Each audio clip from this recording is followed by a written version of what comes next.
Hello, everybody. Welcome to the show. I'm joined today by my guest, Ryan Janssen of Zenlytic. And the topic for today's show is data-driven, getting smart with acquisition and retention. And our tagline is, the world's fastest growing businesses all share the same superpower. They understand in a data-driven way how customers use and buy their products. How can the rest of us build this superpower? And a short bio for Ryan is that he's a tech entrepreneur, investor, and data scientist, also extremely well educated, and we'll get into that. He's the co-founder and CEO of Zenlytic, which is a tool that helps e-commerce businesses understand and improve their changing KPIs. And prior to Zenlytic, Ryan was a VC with London's AGC Equity Partners and a consultant with McKinsey's Fuel by McKinsey. Ryan has master's degrees from Harvard and Oxford. Welcome to the show, Ryan. Thanks, Jim. It's great to be here. I'm really excited. I can see already, actually, it's funny, the tagline, I just hammered that out for you, and I realized that is a huge mouthful. So there's lessons to be learned already just from the feedback of kind of speaking like that a bit. And that was my first at-bat reading that out loud, so hey, it is what it is. Doesn't make it less important, though. Well, so give us a high-level overview of what Zenlytic is and what you guys do. Yeah, so Zenlytic is a no-code analytics tool for e-commerce and D2C businesses. What that means is it's a tool that sits alongside the dashboards that just about every e-commerce business uses now. Basically, dashboards are good at a lot of stuff. They're very good at answering sort of the what questions that people have, and you can see a little dashboard and it has your sales going up and down or whatever. So the dashboard can answer, what was my sales doing last quarter? What was my conversion rate last week? Whatever. What dashboards are not very good at doing is answering the deeper questions, in particular the whys, the hows. And we built Zenlytic to answer questions like, why did my sales go down yesterday? Why is my conversion rate spiking all of a sudden? Where's the traffic coming from? And understanding those questions at a deeper level. And the whole point is that we have this sort of AI ML algorithm that takes those questions in a structured way, and it will automatically sort of slice and dice and look across your data in hundreds of thousands of different ways and give you the same sort of outputs that you would have if you'd ask that question to a data scientist. Wow, that's fantastic. Actually, the tagline was... Oh, sorry, go ahead. Oh, no, please go ahead. I was just going to say, the tagline is subscription. You're talking about the tagline. The metrics that we help with, and quite often some of the biggest questions that e-commerce businesses have. The magic formula is ROAS, right? CAC, LTV to CAC, basically. And those efficiency metrics are something that if you're a CMO at an e-commerce business, you spend your entire day thinking about that. And you spend a lot of time wondering why those numbers are changing without having a really good idea of why they're changing. And we go out, and our objective is to really help you enlighten that, make you smarter, help you make better decisions in a data-driven way. That's amazing. Yeah, that's great. I was just going to say that my background, or some of my background, is in the SaaS space, and specifically working with Shopify SaaS owners. So this type of data, especially for the higher end, like sort of Shopify Plus or Magento Marketplace, would be just incredible. Yeah, those are exactly the sort of companies we work with. Did you build this, Ryan? I built part of it. I'm kind of an oddball in the sense that I have done a bunch of things in my past lives, and one of those has been technical. So I am capable of, I'm a data scientist myself, and then I code in JavaScript and Python. So I built out the original front end for the product myself, and it looked like an absolute disaster, which is why we got the pros involved. But I think having that technical background was actually really helpful for an entrepreneur for two reasons. First, because it lets you do that sort of rough draft. And that rough draft was, in fact, what we had when we took out to our early customers, that we took out to what are now our investors, for example. And that was enough to show that we were onto something, even if it wasn't a very well-coded thing. So that's helpful. I think it's actually also really helpful because I've since sort of evolved to, let other people that are way better at that than I am handle all the technical stuff. But being able to speak that language, I think, gets me a lot of credibility. So, there's the occasional time I manage to hit a pop fly, and someone says they're stuck in a problem. They say, "Oh, you're having trouble with this," and I say, "Have you tried actually sorting by X?" And and that person says, "I haven't tried that. I'll try that." I think that's enough to sort of give me the credibility I need to be able to manage the team as well. Yeah, that makes sense. And I don't see pricing on your site, and we don't need to go into necessarily the details of that, but I'm just curious if are you targeting more of the enterprise level, much larger e-commerce businesses? Our primary area of focus is what I'd say is the mid-market. And Okay. so the reason for that is because quite often they have the most questions. If you go to really, really large companies, they have teams of people that can help with this. And we work well with those teams as well, and we are doing that right now. But I feel like we add the most value when people can't do this at all. So, these are stores that are doing whatever, 25 plus sort of GMV. There's a bit of a lower limit because these stores have to have some data systems in place for us to work with them. So Zenlytic flanges into your data warehouse, Okay.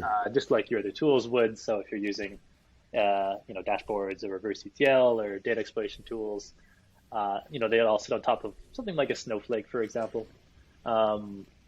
You need to have one of those. So if you're really, really small and you haven't set that up yet, there's other tools that are probably better, and they do sort of automated. They plug directly into your Google Analytics, for example. We don't work so much with those companies. We're more in the mid-market. Okay. So to the extent that you're comfortable talking about it, I'm curious what your primary methods are for new customer acquisition. Yeah. So we're pretty lucky because as a team, we're terrible at customer acquisition. We're very much a product-led team, I suppose, and our goal is to just build really powerful, neat stuff. And that's where we spend most of our time doing, is actually building the product. I'd say, and we also happen to serve both a large and a growing customer base, so or a large and growing market. So in the sense that the pandemic has really had a transformational effect. Actually, an increasing effect, unlike most other industries, for e-commerce and B2C businesses. Just because of that, a ton of companies have sort of moved into the horizon where they could use a tool like Zenlytic. The primary sort of outreach programs we've had now have really been inbound referrals more than anything else. We started out working with people that we know well, and we have a bunch of conversations, and so often it'll lead to, oh, hey, I know this e-commerce company X that they could use something like this. Want me to put you in touch and make an intro when that happens, or just sort of cross referrals from the people we're working with now.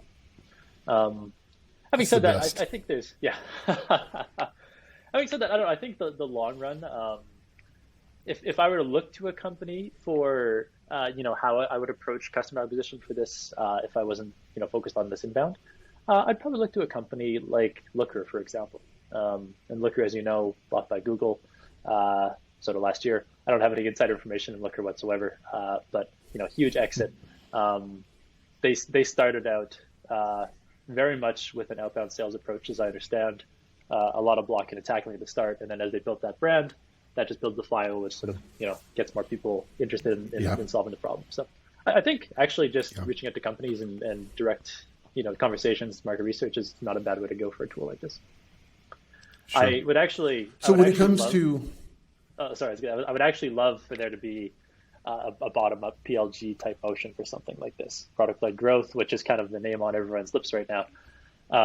Because you see this sort of future of work startup circle, right? And like I think of the companies that I really admire are companies like Figma, for example, Notion, Rome Research. They all have these. They all have a few things in common, I guess. That it's like a bottoms-up sales motion, right? Very much value before the paywall, right? So this is, try it out, and if it's not delivering value, then don't worry about it. And if you want to have more with this, then you can upgrade to the paid plan. So, Notion is, I think, now free forever for individuals, and it's only up for institutions that you upgrade. And it's a very efficient process too, right? There's no human in the loop, because when I'm trying to buy a tool online, I don't want to talk to a salesperson if possible. And I think a lot of people just want to do it themselves automatically. So you take the human out of the loop. And then, just, it comes down to product qualifiers. I think that is that's an awesome go-to-market motion. I think we're going to be seeing more and more businesses like that over the coming years, and I think this will be the decade of that. Yeah. There's kind of these waves, right? And I feel like the last wave is inbound marketing, which is always going to have a place, but these waves tend to saturate after a while. I mean, we could all only get so many newsletters from so many businesses, right? We've had an influencer wave, and I think one of the biggest waves that's coming up next is this product-led growth. I know a bunch of, OpenView, for example, is a real proponent of this. They have a ton of sort of writing on their blog about, what's good about PLG. I'd invite anyone who's interested in this to check it out. I would love to do that for something like Zenlytic. It's a little bit harder for us because of, it takes a little bit of setup to do this. And we can't, quite often, if you're the person using this, you don't have the keys to your data warehouse and you plug in and just go. It usually involves, it takes an hour or two of configuring and setting up and putting in credentials, which is hard to do in a PLG way. So that's why I would look to someone like Looker, which is, it's not a heavy sales process, but it's like a light touch sales process. I see. So are you guys giving demos and having sales calls right now with your new prospective clients? Yep, all the time, for sure. We are, and that's basically what it is, we get introduced to someone. It's interesting because this is a relatively sort of new segment. And this is one of the fun parts of building a startup, is that you're operating in a segment that no one even knows what it is. And if you go and to someone and say, oh yeah, we're a CRM tool, everyone's like, okay, they're a CRM tool, that makes sense. But if we say, oh, we're a co-processor for your dashboards, you're kind of like, okay, what is that? And part of our journey is actually just the burden of education. Right, the burden of education. That's exactly it. So the demos are very, very helpful there. It's one of those things that it's actually much easier to show people than actually go and explain it to people. So we just load them up with a demo data set and say, hey, go have fun. We either give them a guided tour or just let them play and answer a bunch of questions and let them sort of think, this is really neat. This is what I could do with for my data with this. This is fantastic. So. Now, are you the guy that hosts those calls and kind of handles the sales calls, or is that somebody else or multiple people on your team that do that? There's a couple of people, but I am mostly the guy.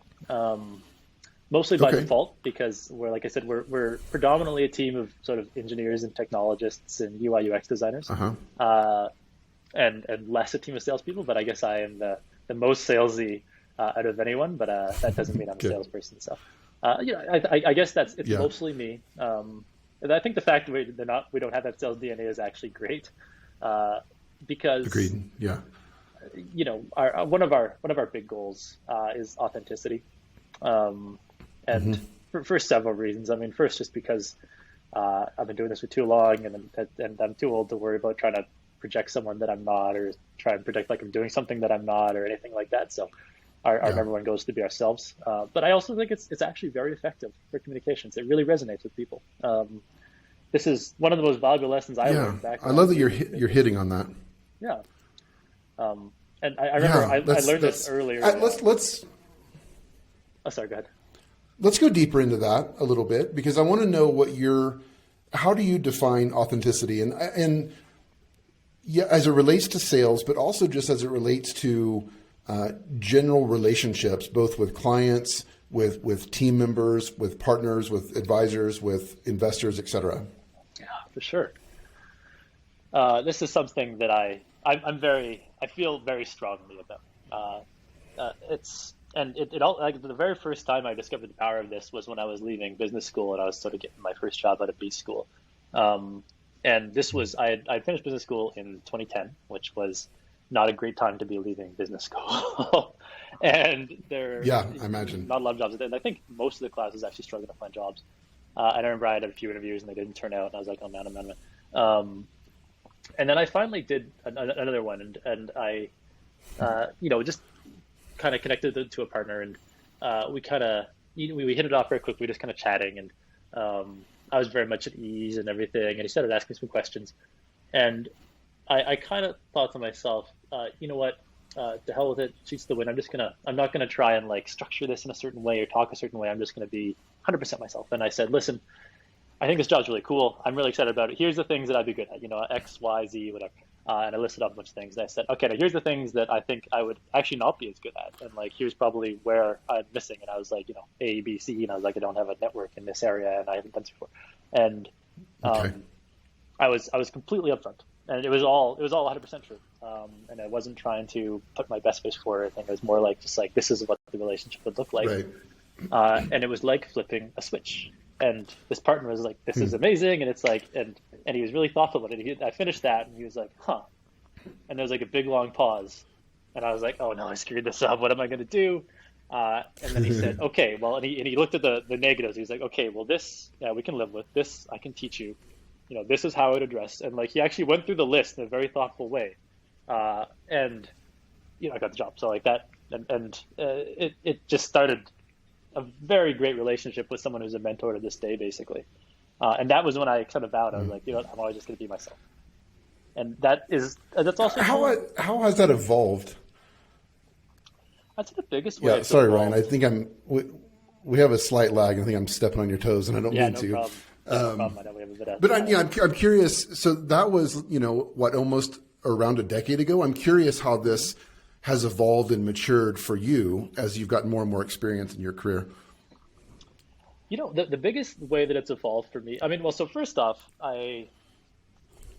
it's funny because for a couple of years it was just me doing this, and it felt like I had this superpower that nobody really knew about. It was the weirdest thing. And it worked in all sorts of situations just like that, where there was interviews or whether I was, pitching somebody or whether I was, trying to sell something or whatever, just like, trying to connect with a new relationship. That would always be my default, and it would always work fantastically.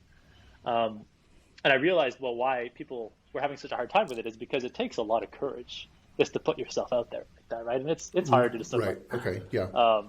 It's intellectually easy to do, but in practice, it's hard to be sitting in a job interview and saying, hey, this is what I'm legitimately bad at, and this is not like, what is my worst quality? I'm a perfectionist. So it's hard. I'd say the evolution for me was first realizing that, but then the next step was to take that to how I approach, building Zenlytic, and it permeates everything we do at Zenlytic. So it's how we operate internally as a team, right? It's a little bit like the Bridgewater thing, radical candor, I guess.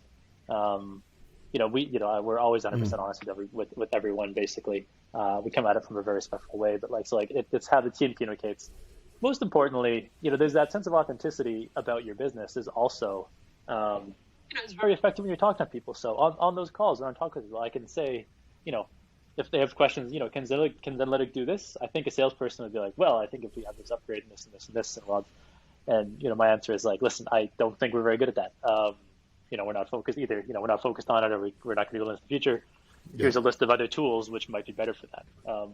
I've even listed other companies. Listen, we're not for you. We should probably use this instead. And those calls have even come back and they said, okay, really, I appreciate that. Thank you for recommending these other tools to us. And they come back a few months later. It's like, we use those ones. They're great. And now I think we're ready to have you as well. So I think it pays on a company basis. Awesome. Interestingly, it's actually becoming very much a movement, just sort of on the airwaves these days. It's manifesting itself as, I think, like the build in public movement is sort of an extension of this. And I think of lots of companies on Twitter doing really, really good jobs of this. The poster child, I think, is Copy.ai, run by a guy named Paul Kubian. And he day one, I remember I've been following him since about day 5. Day 1, he posted MRR $0. And then he, every few weeks he'd actually just post what their sales were, and as it grows. And he ran at $1 million in MRR or an ARR, I think a month or two ago. And they've been completely open with all of the books on the business, and they've grown exclusively on Twitter. And, people love to learn about that stuff. They love to communicate about that stuff. And it also just gives the company such a great vibe. It's a real honest culture. So I think I love that. It's great personally, but it scales, all the way up from businesses to enterprises to whatever, groups of people as well. So. Yeah. So I love this topic, and I don't want to leave it just yet. I want to dig a little bit deeper because I think it comes to, like, I'm specifically thinking in the context of selling. And I recognize that selling is kind of relevant based on, maybe we could say, the price of the product. If you're selling a a high-end service where deal sizes are $500,000 to $1 million plus. That's maybe a little bit different than a smaller or more affordable product. However, it comes down to trust. And I think what you're describing is really the ability to build quick trust through vulnerability. And I think most people can see that. But I think that's the magic. And it's interesting how that plays out. And I've been constantly amazed at how quickly it's possible to build trust if you sort of employ these right ingredients or behavior. And that sounds almost bad because it's like it really has to be genuine. But if it's delivered in a truly genuine way, there's something magical about it. 100%. And it's actually, the way I think about that is that like actions speak louder than words. And vulnerability is an action, right? It's like, even though you're doing it words, like it's something that you do that you can't sort of undo or whatever. And like, just sort of being honest with someone is itself a very powerful thing, right? And it's different from saying, I'm going to be vulnerable, is actually just going and being vulnerable and being authentic. Right. And that's an action itself, and that really proves things, So I like it. I think it's an underappreciated superpower. Now, let me ask you this. Do you believe that some people are just naturally gifted at this? Because I recognize someone could be listening to this and take some pointers and be like, oh, like Ryan gave some specific examples of what I could go do. But do you think it's more than that? Is there a magic? Is there like a gift that is there? Actually, it's funny. I think it's the opposite. I think it's very much a muscle that you train, and the opposite being. Okay. I think for a lot of great salespeople, for example, we're using the sales as a context for this right now, but I think a lot of great salespeople, it comes very naturally to them, right? They're sort of extroverted people. They're like, very charismatic, and I guess you can learn that as well. But like, there's a lot of interpersonality sort of type traits, which I do not have. Which I am not a very good salesperson. I think, being authentic is learned and built up, and I think it comes back to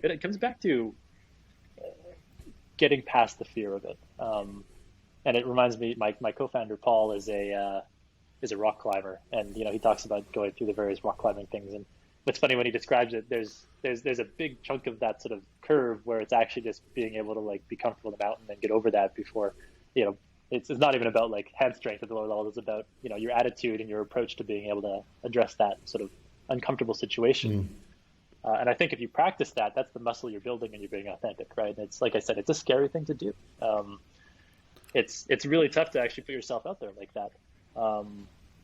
But if you do it over and over again, you start to realize that people aren't that scary, that that you can have these conversations, that people actually really appreciate this approach. And once you get comfortable with that, that's when that sort of superpower kicks in. Yeah. No, that makes a lot of sense.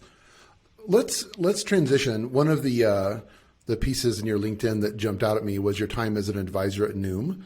I've heard of Noom, and I'm curious if you would expand a bit on what Noom does and your role as an advisor there. Sure. Yeah. So I mean, Noom is a very successful business. They provide it's an app for I don't want to botch Noom's pitch here. It's an app for improving your diet and improving your lifestyle using AI. Now, the caveat there is that I've been involved in Noom in a very long time. That was back when I was an investor. We were one of the early investors in Noom, in fact, at my fund. And they're a fantastic team of just really, really, really smart people, which is why we invested in the first place. It's one of those seed stage investments where you're like, it is about the people, right? So like, and we should talk about that later as well. But and we invested in the people and this sort of rough idea that they wanted to really improve people's diets and improve their habits using the power of the mobile phone. And I think they've really, really validated that. I only know, the past 5 years or whatever, nothing publicly, but I know they've had some really great partnerships. I know they've had some just tons and tons of growth. Every time I get an update from their founder, Seiju, they're always just expanding like a weed. They've always closed some massive, massive round with some very, very high profile investors. And I think they're a rocket ship. Yeah, I have nothing but, tremendous conviction in their success. Okay, so you mentioned something that I want to key on a bit. So as an investor, when you're looking at the founder or founder team, when you say that, and I forgot the exact word you used, but basically that the people need to be high speed, low drag, let's say, like, what are you looking for? What is the ingredient set that you're looking for? Yeah. So my mentor at my venture fund is a guy named Joe, who's one of the most awesome people I've ever met.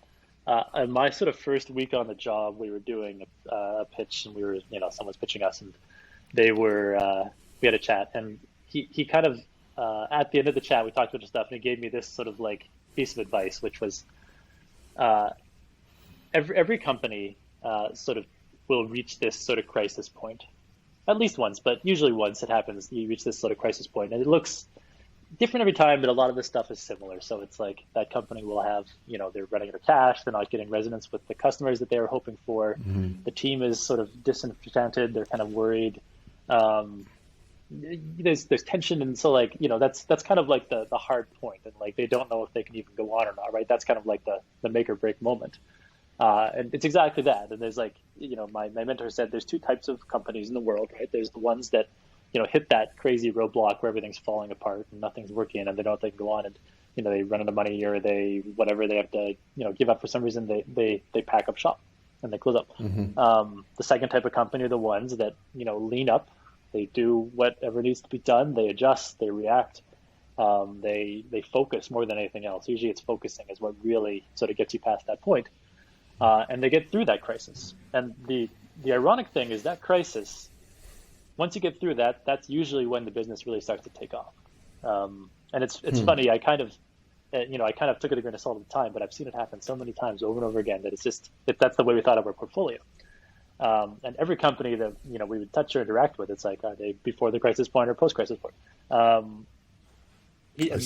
So his advice to me, to answer your question, was your job as an investor, especially the seed stage investor, is to speak with these teams and identify which of the teams that will pack up shop and which of the teams that will grit through and make it happen. So that involves a lot of different things. I mean, the first thing is what I just said, grit, I think, is the biggest sort of keyword. And as you know, as a founder yourself, there's it's all about solving problems, and it's sometimes you just grinding through them, sometimes you're soaring through them, but it takes grit is number one. And it's just sort of resourcefulness, adaptability. The ability to focus, and testing for all those things is, I guess, that sort of learned skill that you gain as a VC. You look for those patterns in people that can sort of overcome those. But that's the point in my head that I would have when I was speaking with the seed stage business is like, all right, are they the first type of team or the second type of team? Let me ask you. I read an article. I wish I could attribute it properly, but it was talking about, it was correlating the age of founders or the founding team with success. And generally they found that the older the founder is, the more successful they're likely to be. So would you even anecdotally agree with that? Or what are your thoughts on age as a factor, in age correlated with experience as a factor? Oh, that is a great question, Jim. And I wish I knew the answer to it. I will. So this is something I think about a lot. Because I think I'm on the older side of the spectrum. I'm 38 now for like sort of founders. And I think a lot of people started at 25. Yeah. So I'm slightly on like the older side of that curve, but then I see stuff like, I think what Bezos was 34 or something like that when he started Amazon, and there's a long list. I think Warren Buffett was 36 when he started Berkshire, whatever. There's Colonel Sanders was something like 65 or something, right? So there's a long list of those examples too. And there's a lot to unpack there. I mean, I think there's a very different vibe depending on where you fall in that experience bucket. I think there is a lot of advantage to being that 22-year-old, 1 year of experience, brand new sort of founder, because you don't know what you can't do. I think that's actually a very powerful thing to have when you're starting a startup, because you're disrupting. You're by definition trying to do things differently. And I even sometimes feel that with I think we were very strategic about it. My co-founder is about 10 years younger than I am, Paul. And so we bring kind of the best of both worlds. There you go. Yeah. And I'm actually curious to hear your experiences of that. I feel like it gives us the best of both worlds, really. So like I get to be the voice of reason. He gets to have these really great ideas. And he's much more persuasive than I am. So usually he talks me into the great ideas in the end. But I can at least be a sanity check on those. So I think it was so similar. Yeah. It's so funny. So my wife is 12 years older than me, and we've been married 16 years. And we've just had times when like the age difference was notable, from music to just life experience. And I felt like I've always been chasing, because she's just been a decade ahead of me in terms of life experience. And finally, we're getting to that place where we're basically in the same chapter of life, more or less. And that's nice. But it's like I couldn't relate to her perspective until I partnered with my co-founder, David, who is 10 years younger than I am. And it's so cool to see, like, David is so smart, so much smarter than I am, so technical, but he doesn't have that life experience just yet. But he has great ideas. He's very persuasive, just like you said. We're great partners for each other. Like, it really just clicks and works very, very well. Totally. But yeah, I think it takes time to evolve. But like, David is a great example of someone that's like, man, like once he has that experience to back up his intelligence, he's going to be unstoppable. So I look at it like it's an investment as well over time. But it's good, man. Like, there's differences, but it's been really positive. Totally, yeah. And that it's actually amazing. Like, there's tremendous value in diversity. Everyone wants to have a diversity of opinions across the team, and you look for diversity all sorts of different axes, right? Whether it's experience or whatever, but like, or like different types of like what your background is, and you have like diversities. But people don't really talk about the value in having people with a lot of experience and a little experience, on the same team, and that sort of, it creates, there's certain tensions that it creates, but it's a very productive tension, right? And I think it works really well for producing just better stuff in the long run. And there's the old adage. Now, how do you? So you guys have. I was going to say, my mentor told me too, if two people agree on the same thing all the time, then one of them isn't necessary. And I couldn't agree more. So like, it's great to have someone with that different perspective sitting alongside me. Yeah, completely. I agree. So it looks like you guys have been at it for almost 3.5 years, right? Yeah. It has been 3.5 years. There's a bit of a hack there, because for the first actually the first year and a half, we were doing something a little different. And what we made that for the first 6 months, we were actually still graduating from our grad school. We said we're going to finish this up first before I go full hog. So we were doing some stuff at the start. And that's the first half of that first half a year. And then actually right when we started, whole hog, the plan that we've set out was we're going to do a year of consulting as data scientists, and we're going to be straight up consultants. We're not going to touch a line of code for the product, very strategically. And it's kind of, it's funny. This was actually the old guy me's idea, because it was like being kind of methodical about it.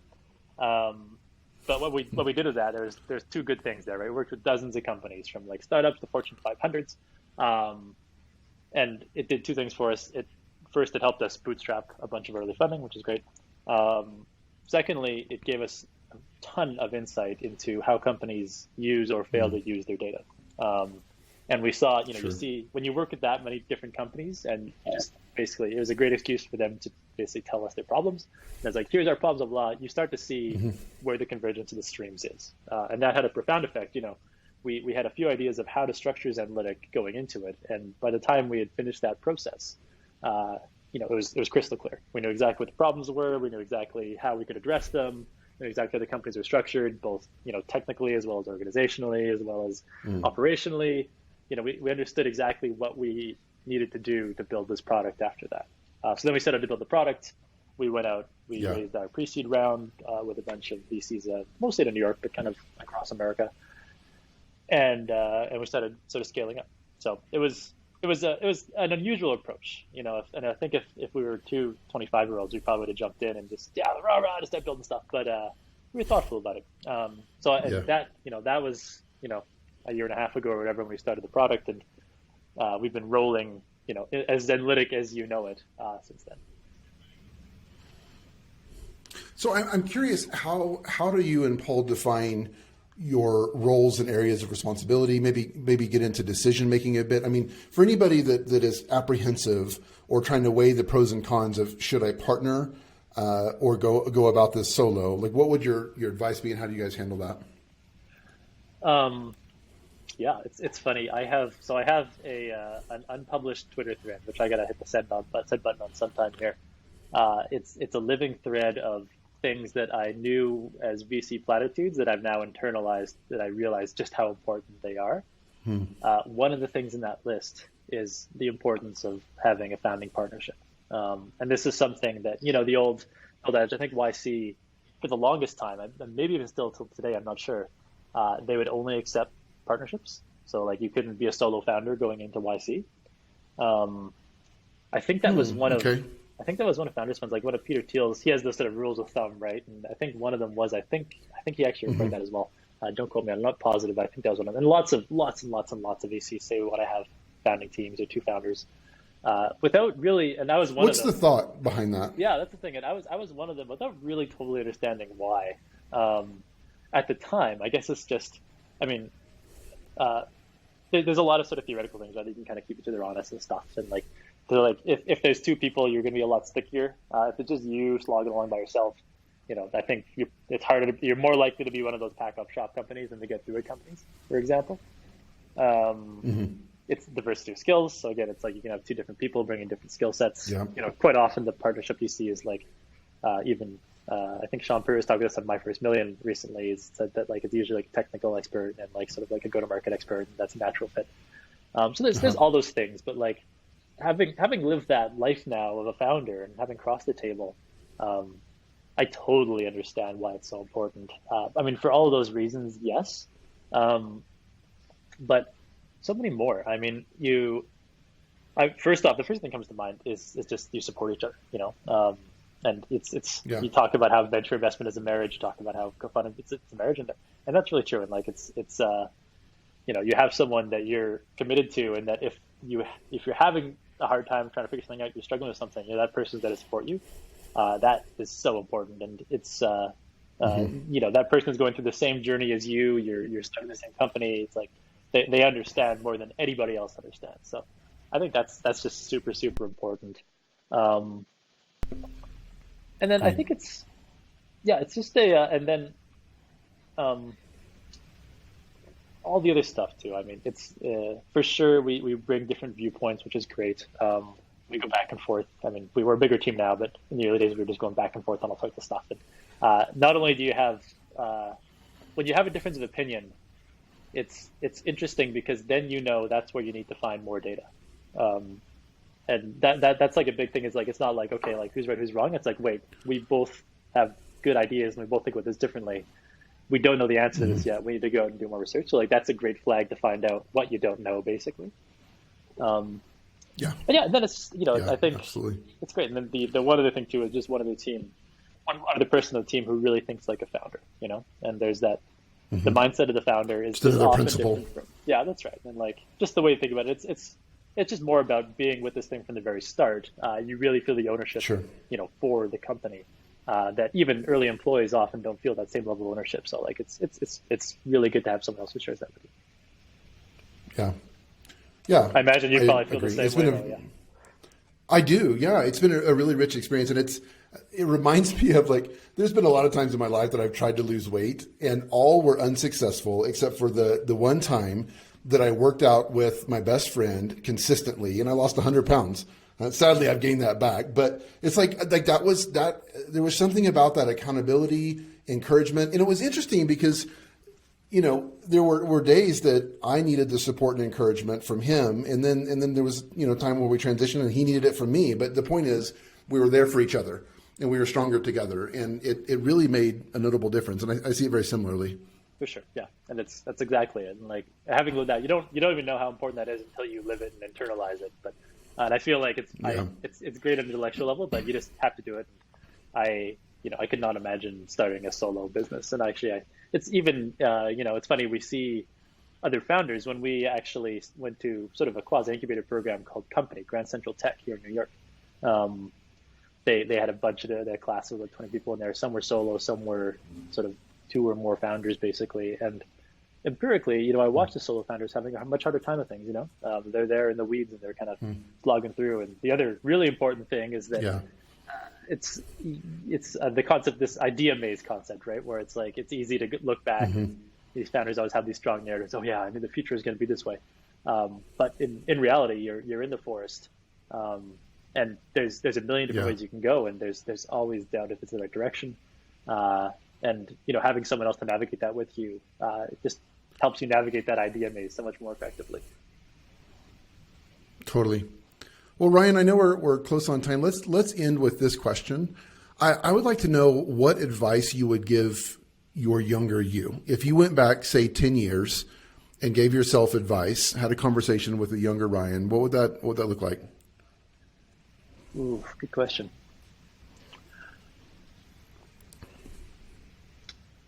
My only advice that I could think of would be start now. Do it now. And like, I mean that, I'm thinking specifically about, running businesses and starting Zenlytic, for example. Okay. And the reason I say that is because I think my previous history has been awesome. I mean, being a venture capitalist is about as good as it gets, if you're doing a job. Really enjoyed my time at McKinsey. Like just, all of my previous jobs have been just really, really great. I've been happy to do them. But that whole time, I've always been sort of wondering, I kind of knew this was the destination. I think a lot of people, including myself, say, hey, I'm going to build up some more skills first. I'm going to, need to learn more and get ready to do this. I need to do something. Something has to happen first. And those are all just excuses not to do it now.